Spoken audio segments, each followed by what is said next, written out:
Hello, I'm vocal coach Jamie Vendera back for another Singer Spotlight, this time with a very good dear friend of mine, John Janousek. Janousek, we just talked about this because we're talking about the spelling of your name, Janousek. So I had to get it right, but I screwed it up right off the bat. But John, I'm glad you're here. You got a lot to say because we talked about this. You're in a couple bands, and we're going to talk about them both. But I'm just glad to have you here. So I want to start off with you telling us about yourself. I want to know how old you are, where you're from.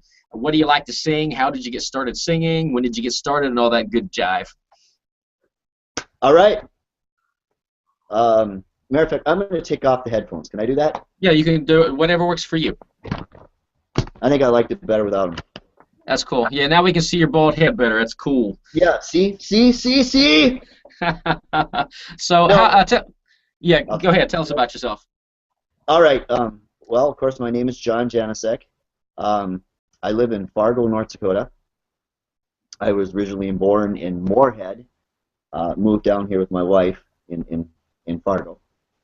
Um, I'm almost 50 years old. I can't believe that. I Yeah, don't know you what. don't. You definitely don't. You look like you're still in your early 30s. Thank you. I Thank believe you. I've said that to you before too. That's another reason why I like you.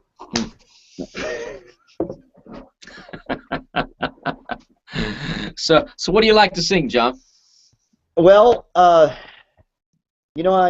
think when I started listening to the real music, I want to call it, um, when I got weaned off some of the stuff my parents used to listen to, I started listening to AC/DC, and then from that point on, April Wine, and then when I started getting into the early Metallica, and Dokken was one of my favorite artists, actually. I just loved his voice, and I loved the way when he'd hit those high notes, they had that real hollow sound. Um, and, I always tried to emulate that, and I always tried to sing like Dokken. And I remember days that my dad would say, "Man, John, that sounds a little high for you. You might want to might want to sing stuff that's a little bit lower for you." So I do remember that. It was pretty funny. I've been there. Yeah.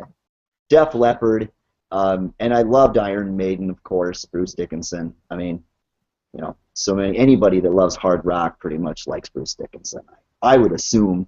hmm Um, and I liked Rat, and I got into some Poison. Uh, I don't know if I should admit that or not. So Rat Poison. Yeah, that's cool.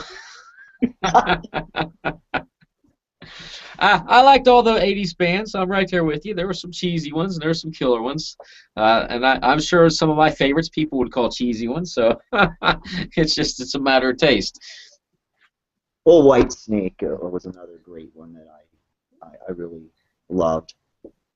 Tesla, it was another real fun band. So I listened to a lot of that type of stuff.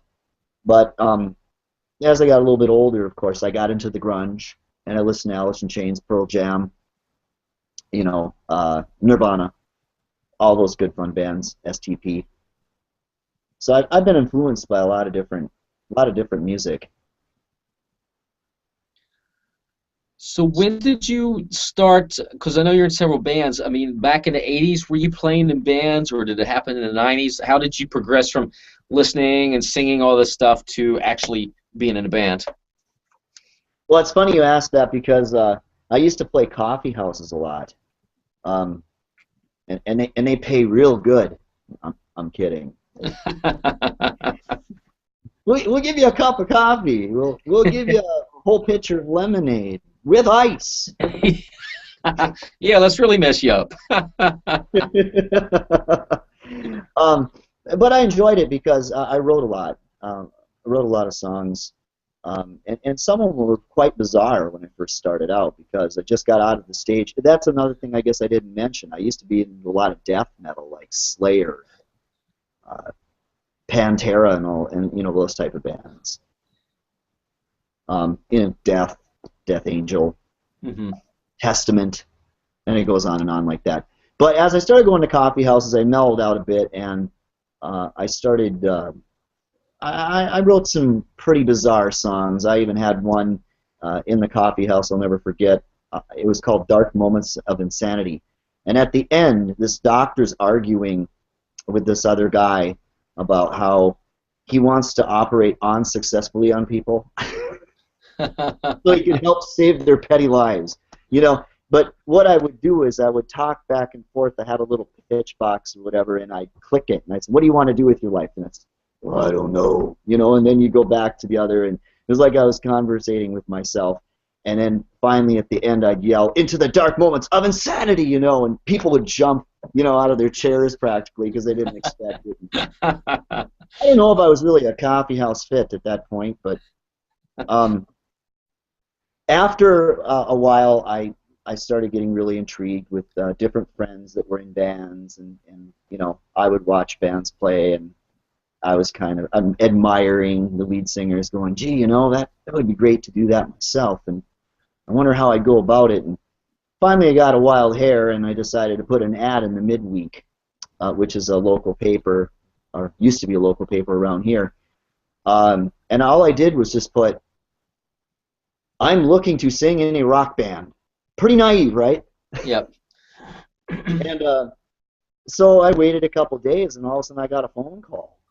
And this guy calls me up, and he's kind of a little bit, I don't know, sarcastic. And he says, "Your name John?" I said, "Yeah." "You're a singer?" "Yeah." "Want to be in a rock band?" I said, "I guess." "Well, get your butt over here then." And I didn't know this guy. You know, I'm thinking, what? Did I just get a hold of a serial killer, or what's the deal here? I didn't know. And he told me, well, we practice at this warehouse. Here's the address. You know, get over here. Don't let anyone know that you're coming. That's about what it was like to me. You know, this is the first time I was going to get myself into a rock band, and I was kind of naive in certain areas in my life. I was a pretty sheltered kind of a guy, but I decided to take this journey. So I went to what appeared to be an abandoned warehouse, and it looked like there were 2 cars sitting in front of it, and I'm like, I don't know if I like this or not. I'm alone, warehouse, it's kind of getting close to night. Anyway, I knock at the door, nothing happens, and knock at the door again, and next thing you know, the door opens up, and just all this smoke just barrels out of there, and I don't even have to explain that one. "You John?" "Yep." "Come on in."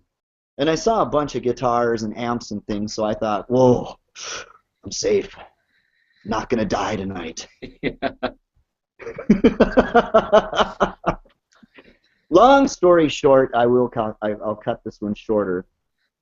I went there to audition to be in this band, and they tried me out. I sounded a lot like Geddy Lee with a sore throat, is what it came down to.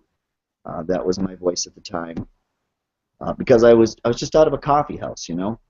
And we played about, I don't know, 7, 8 songs, maybe 9. And the funny part is I blew my voice out that night. I completely just wasted it. And they said, "You're hired." Thank you.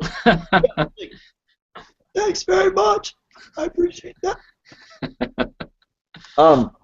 Needless to say, I got in that band, and about maybe a week later, somehow, I don't know how it happened, but a radio personnel joined the band, and they told me that we were with a radio station. And you better learn your stuff, man, because we're going to be out touring around. I'm like, wow, I don't know if I signed up for this. You know, I mean, right away from the coffee house into a rock band, we're going to start playing seedy bars all over the place. And I mean, to be honest, you know, some of those bars I played at that time, I won't mention names just to protect the innocent, but I played one that had quite a motorcycle crowd in there at the time, and I wasn't used to that. And you know, they had all kinds of different clientele.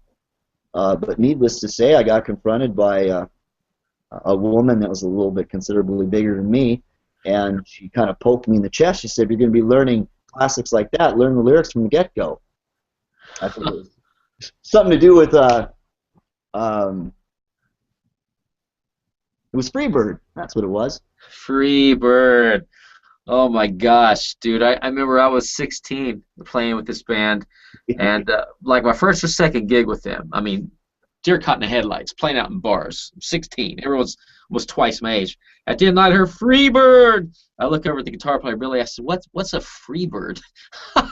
Yeah, I read that. I read that actually. And I'm like, needless to say, I had to learn that piano part because I was a keyboard player in that band too. So yeah, so absolutely, absolutely, How funny. How yeah. funny. I, you know, that night, of course, when that woman approached me, my brother was actually taping the show because it was my first show, and we felt kind of proud of that. So he's taping away, and all of a sudden, after the first set, he puts the camcorder away, and I come up to him. I go, well, Ed, why'd you put the camcorder away? He says, see that guy over there? And I said, yeah. He told me, is that your camcorder? And I said, yeah. And he said, you best put it away before it ends up somewhere else. I'm like, oh my God, we're in a wonderful bar here. I feel at home and I feel relaxed, and you know. That's part of being a bar band, man. It sure is. Been there. I played a lot of biker gigs and everything. It's just, it is what it is. So fast forward, you're in two bands now. So I'm sure you've been through many. I want to know about each band. A couple things I do want to say before we get into you telling me that is I've seen a lot of your clips, and like I was telling you before we started this interview, the thing that I do like about you is you're not trying to imitate 50 different singers. You do pay homage to the singer. One that comes to mind is Still of the Night by Whitesnake. You're not trying to sound like Coverdale. I love that you're yourself. You can hit all the notes. You can add the grit, but you sound like John. You're not trying to be, oh, baby. You're not trying to have that deep, dark sound that Coverdale has, which is a plus. I mean, I know people want to pay homage, but you really got to be yourself. So you have these two bands, Back for More, and what's the Overdrive? Or I'm sure I'm messing it up. What's the other band's name? The Final Drive. Final Drive. So tell me about them, a little bit about them, because you have been in Back for More for some time, and now you have the Final Drive. What's the differences between the bands? Why did you join two bands? How often do you guys play? Stuff like that. Okay. Back for More, I've known the drummer for over 10 years. Off and on, him and I have been in different bands together. So we go way back. And we've, switched out guitarists. We had one guitarist at a time. One time we had only one guitarist, then we had two. Well, we found out when you do 80s hair band metal, like Poison, Warrant, Rat, Tesla, Autograph, Judas Priest, and such, it's best to have two guitarists in that band. It certainly adds a dimension that you cannot get with one guitar. And we've opened up for Great White. That wasn't that long ago. As a matter of fact, that's about I suppose a little over half a year ago. Now, was that with Jack Russell's Great White or with Terry Lou singing? That was with Jack Russell. Okay. That was a good night. It was a real good night, and I enjoyed listening to those guys. And I thought the band sounded great. It was a good time, and we were well accepted, and there was quite a few people there. I mean, it's wonderful to be able to open up for bands like that because you strive. I mean, even when we were talking about that bar I played before, I mean, I played quite a few of those kind of bars that were a little bit more seedy, and you wondered if you were going to get out of there in one piece. But, that's the trials you have to go through in order to be able to get to these better gigs, like opening up for Jack Russell and opening up for Quiet Riot. And well, we have a local band around here. It's from Minneapolis. They're called Hairball. And when you open up for Hairball, you have a crowd. I mean, you have thousands of people. So that's the rewarding. That's the rewards you get for going through the smaller bars, and I guess making yourself ready for that. So why you've been with Back for More for some time? Why did you start playing in the second band, Final Drive? Well, Back for More is more of a commercial type of band. We do a lot more commercial friendly songs in that band. And the other band, the Final Drive, we do things that they're just not so Billboard uh, friendly. And a lot of those songs that we play in this band weren't on the radio every day, but they were really well appreciated, especially from whoever would like what band. In other words, if you were a, a Def Leppard lover, I mean, you'd really love this song High and Dry, and we do that song, and we do Barracuda from Hearts, and we do some of the funner, like Crocus, Ballroom Blitz, Crocus style, Gotcha. just different things like that. Some of the older Judas Priest, and uh, we do some older Whitesnake, and we're kind of into the not so commercialistic type. Good. So it lets you actually broaden what you like to sing anyway. So you are doing pretty much the same bands, but maybe more obscure songs. Maybe you're doing Still of the Night over here, but slide it in this band. Right. And we And just started talking about doing originals now. good. We want to start writing originals. And you write originals. So like the one you sent me the other day was really good. And the one thing you mentioned earlier before we started this interview is you said, "Hey, Jamie, with the Final Drive, you had said to me a while back, don't tune your instrument down a half step, a whole step, just to hit the note. Actually sing it in regular key." And you said the Final Drive sings in regular key, and you mentioned a particular song that you sang. He's like, "Wow, I'm actually singing it in the regular key," which was Barracuda. And how does it feel for you? Oh, now it feels excellent, but I had to go through probably about 2.5 months of extensive training in order to be able to acquire the highest note that she sings in that song. And that extensive training, was it with another coach, or was it with Raise Your Voice, or I mean? It was with Raise Your Voice Okay. techniques and procedures. Gotcha. And we'll get to some of that in a minute. I do want to know, since you are in two bands, I always ask the same questions in these singer spotlights, but I want to get everyone's perspective. Since you are playing out so much, do you get stage fright or nervousness? And if you do, what do you do with it? How do you deal with it? Because everyone is different. Well, it's funny you ask about that because it's kind of like you fight it. There are times though I'll get on stage and I'm pretty subdued and pretty ready to go. And I think a lot of times I'll use my energy that I have in order, in a constructive way, and focus on everything I can that's going to be positive before I get up there, instead of thinking, oh no, what if they don't like me, or oh no, what if I hit that note wrong? And instead thinking, wow, tonight I'm gonna hit that note, man. That note's gonna be hit. I mean, and you were one of the guys definitely that steered me towards positive reinforcement. I mean, you even have a book. I know it's been a long time since I've read it, but it was something about programming your mind. Yeah, for success. Yeah, the Creative Mindset book. So even NLP and that type of thing. In order to psych yourself out in order to be up on the stage. I mean, that does help, obviously. Falsetto.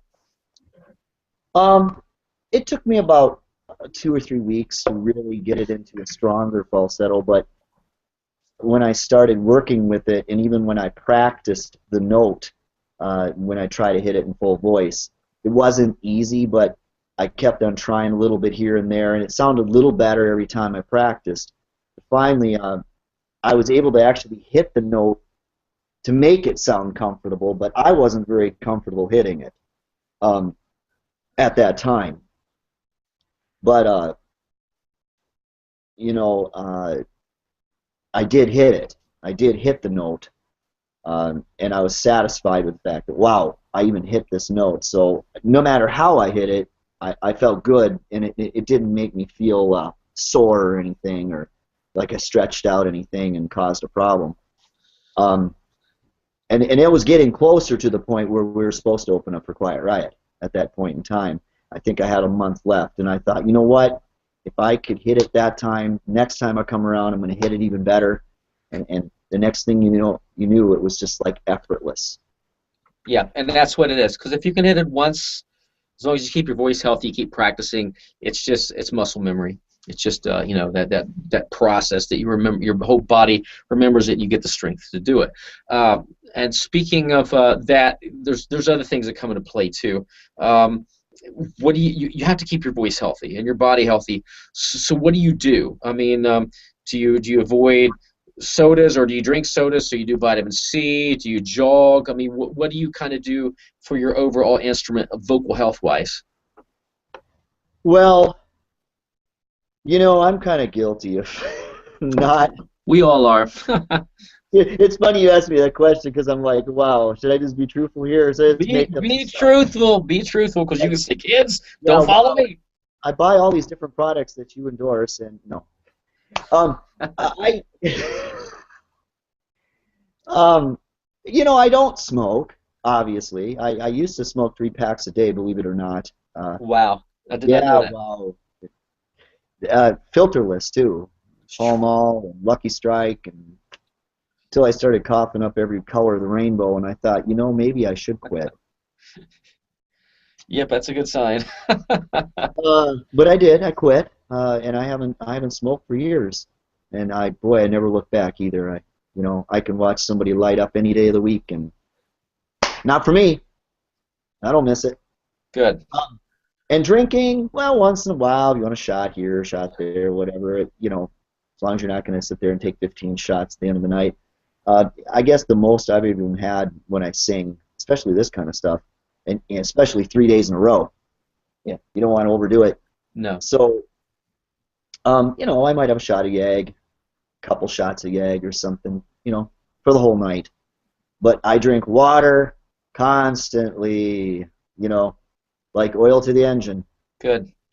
Yeah, I drink a couple gallons a day myself, so which I got to pee. I've had to pee for 10 minutes, but that's just my life because I drink too much water. So it is what it is. I've learned to control it. That's good. Everybody needs to drink water. And also, John, when we get to the end, don't let me forget, because I want to know how everybody can find your bands. But I do have a couple more questions for you.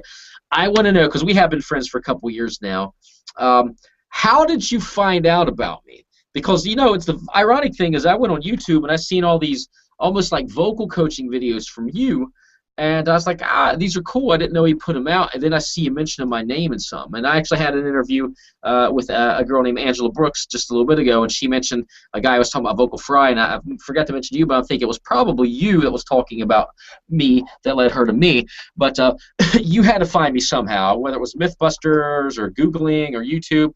How did you come across me? Actually, it was Mythbusters. I really liked watching that show, and I came across that episode with you breaking wine glasses with your voice without an amplifier, may I add. And I thought to myself, wow, if I could get an instructor like that to teach me how to sing, I don't know how it gets any better than that. I'm pretty humbled. That's pretty cool. So then you found Raise Your Voice, and I guess it just changed it. Now, did you have any vocal coaching before? I got to know. I had a couple local ones around here. The real problem was that I wanted to do rock and roll. I wanted to do that high stuff. I wanted to do that gritty stuff. And it was the same thing. They'd say, oh, you only have like a 10-year shelf life then, because you sing that kind of stuff. Your voice is going to be gone in 10 years, and you don't want to do that, do you? And well, one woman, one of my vocal instructors that I had for about 2 months, she humored me.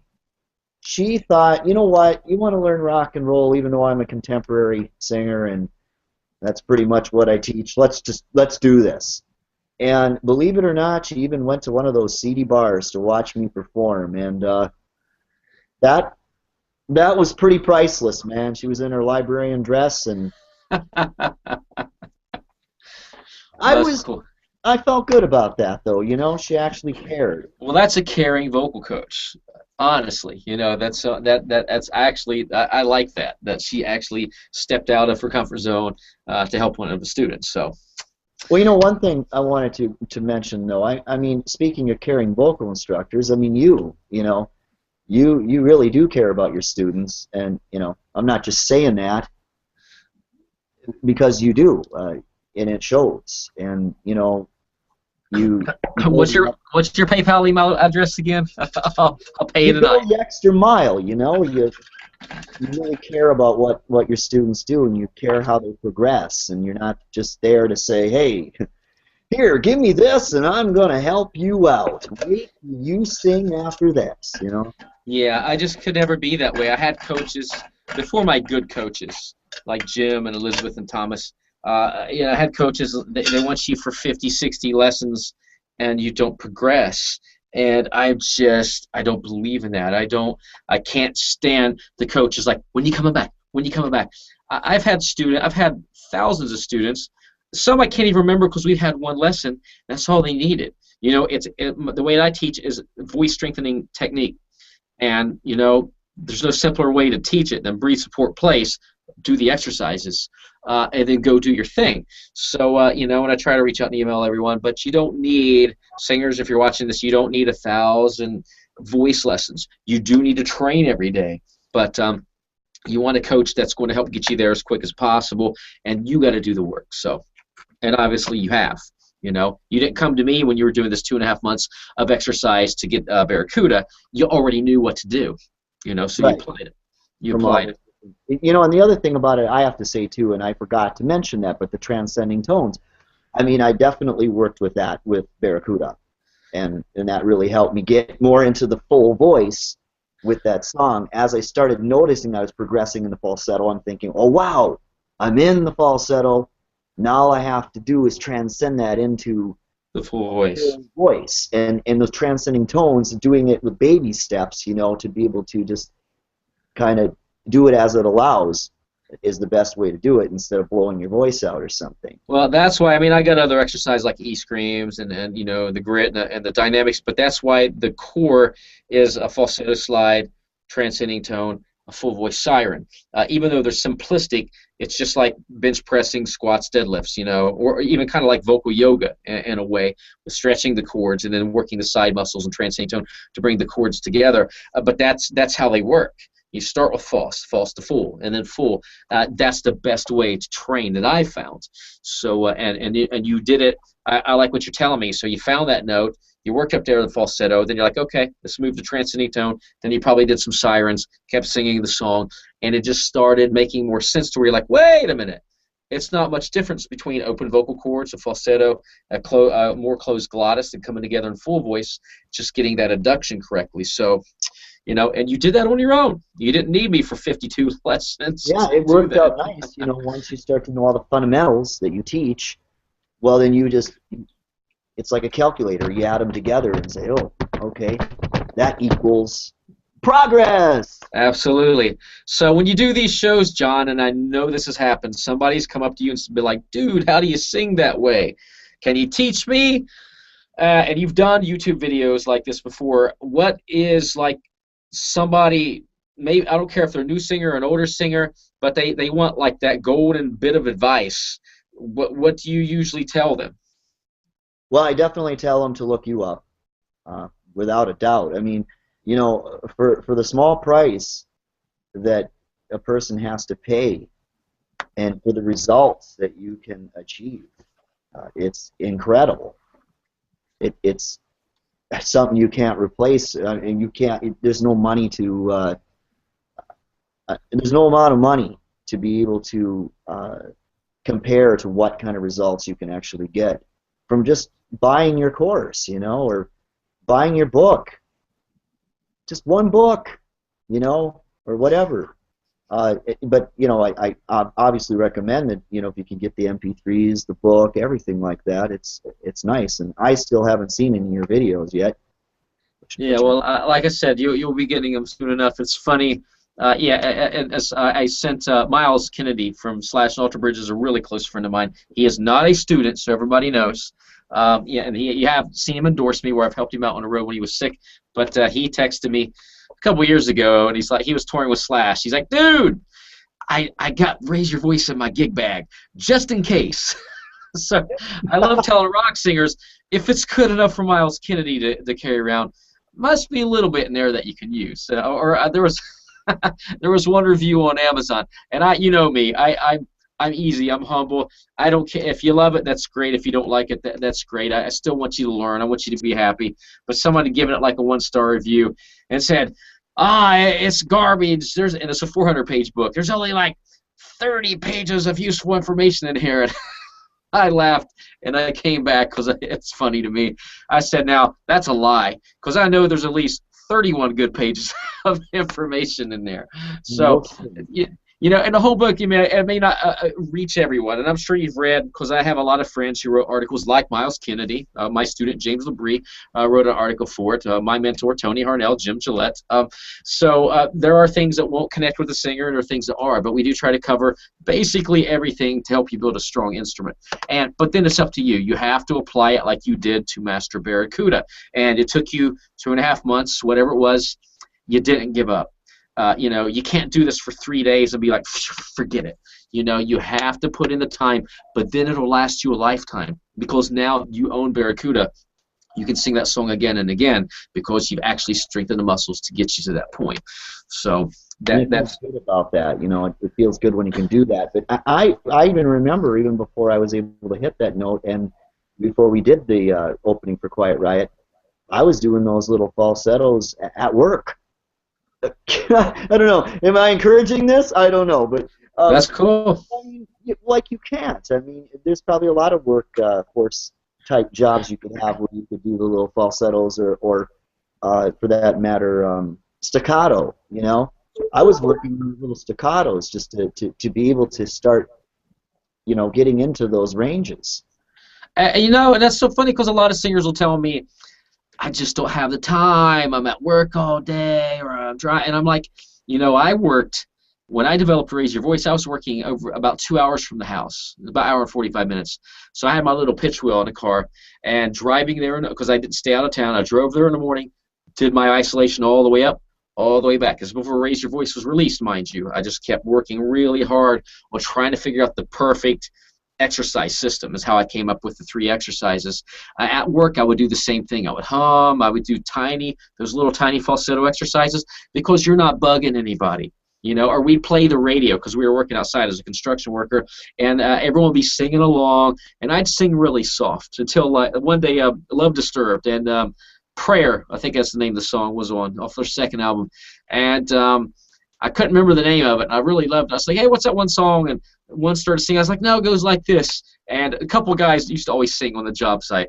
And one guy is like, he walked away like he's mad. And I'm like, man, I must have sucked. He said, dude, just shut up. I ain't never singing in front of you again. After I heard you sing, you've been holding out on us. That's awesome.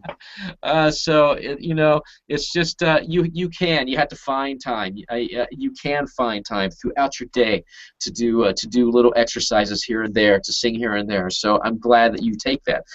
John, before we close this interview, can you tell me how they can find both of your bands? Can you give me some web, like YouTube or some Facebook addresses so they can find you? Well, basically, Back for More Band. It would be backformoreband.com. Okay, backformoreband.com. Gotcha. Back for More, all spelled in words, backformoreband.com. And then the Final Drive is just the, and then Final Drive in one word. And that would be on Facebook. Okay, so facebook.com, The Final Drive, all one word. And then Final Drive. And then also, of course, on YouTube under Music Man with 3 Z's instead of an S. So you got MUZZZICMAN. That would take you to the YouTube channel that I have. Gotcha. And you have some great stuff on there, not just singing. You got some vocal instruction stuff that you post too. So yeah, really, really cool page. So definitely check it out, everybody. John, as always, I know we probably ran a little bit over, but I mean we're close buddies. We've known each other for a long time. So as we're giggling, people are like, "What are they giggling about?" Well, it's just we know each other. So, but well, I was just going to tell you, I met my wife in a coffee house while I was performing, and I wrote this. Well, it was kind of like a improv where I took.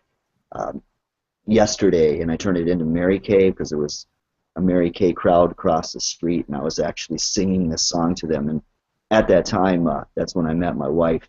But I was going to say she's from Ohio, just like you are. Yeah, because sometimes you come up because she's up close to Cleveland though, right? Yep, yep. Yep. Yeah, because you told sometimes you were. I wish we were closer so we could go have dinner, but I'm like 4.5 hours away. Akron, Ohio is actually where. Okay, yeah, I've been to Akron. That's where I got my first tattoo. Oh, wow. Well, you Yeah. know, sometime we are going to have to meet though in person. Oh, absolutely. I just, I actually had an interview earlier with a guy named John Bain, and he's only about an hour and a half from here. He lives in New Zealand, but he's up in Kentucky doing a YMCA summer thing with some kids. So I think we're going to go have dinner in a week or two. Benny, my marketing manager, I've never met him. He lives in San Francisco. He just drove through. I got to meet him. I love meeting, my friends from the internet. So absolutely. So guys, I hope that you've enjoyed the Singer Spotlight. As usual, as John unfolds, has a SoundCloud, adds more stuff, we will put links in the description on this video as well as on his Singer Spotlight page on jamiebandera.com, so you can keep up on both of his bands, on his original material, and anything that he is doing. So again, thank you all for tuning into this interview. John, it's been great having you here. I love you dearly, and I'm just glad that you came to do the interview with me.